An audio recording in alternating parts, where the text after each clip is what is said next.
Extra Kart Part friends, this is Jason, and in this video I am going to show you how to remove and reinstall the pin that is going through the floating brake rotor here on this Birel art. So first thing you're going to need is you want to make sure you order the shims, the circlips, and the spring washer, which I'll show you in a moment. You can order those from extrakartparts.com. You can also order a full kit that has the pins as well.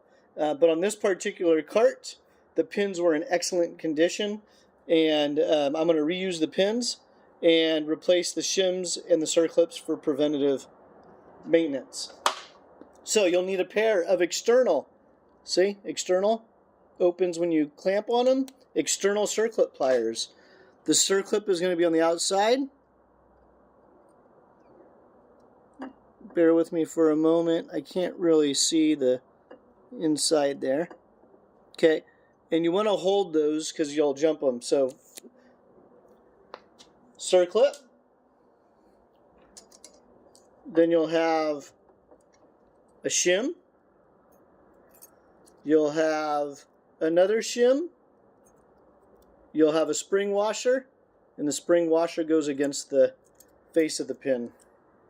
So you do not want to have the spring washer against the circlip. So that's how you remove it. So when you're doing that, you also want to inspect the hub. So you can see there's a little bit of galling there, and we'll address that off the video so you don't have to sit there and watch me do it. Let's see here. That actually feels pretty smooth, and it's cleaning right up. So that could just be brake powder dust. But you want to make sure that the new pins, or even the old pins, if they measure out fine, that's fine. But you want them to be not a press fit. They're going to float a little bit. Just enough to allow the rotor to have some lateral movement. But you don't want it flopping around. That'll just cause excessive wear. And when they get too worn out, under hard braking, you'll actually feel the brake rotor chatter. Because what will happen is the brake system will stop the rotor, but then the axle is still moving because there's a lot of play. And it'll be like a, we call them ribby guns, but it'll have a ratcheting feel to it. So if you start feeling that in your brake system, that ratcheting feel, check all of your pins and check your floating pin hardware. So when this goes back together, originally when this came in, it only had one shim. I put everything back together using two shims, and it worked just fine. So when you're doing this, you're always gonna use a new circlip, because if you stretch that circlip out and it pops out of that groove, you're gonna have a catastrophic brake failure, which will not be fun.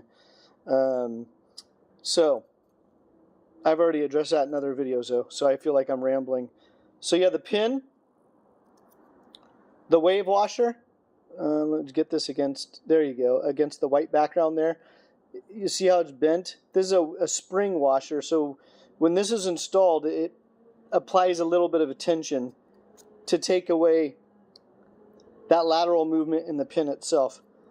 So you're going to have the pin, the spring washer, one shim, and again, you can find this small kit on Extra Kart Parts.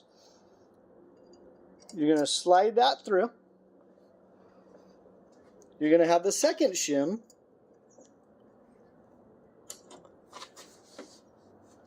You're going to have a new circlip. And when you install the circlip, feel the circlip for the sharp edge. There's going to be a smooth edge and a sharp edge. You want the sharp edge facing outward. So sharp edge facing outward. Sharp edge against the load. And you want to make sure when you're using circlips, the tools, that you have the tool with the right size prongs.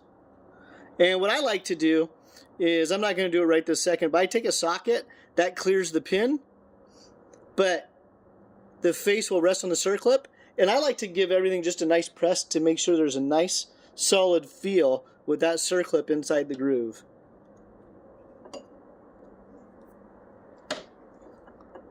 So there you have it.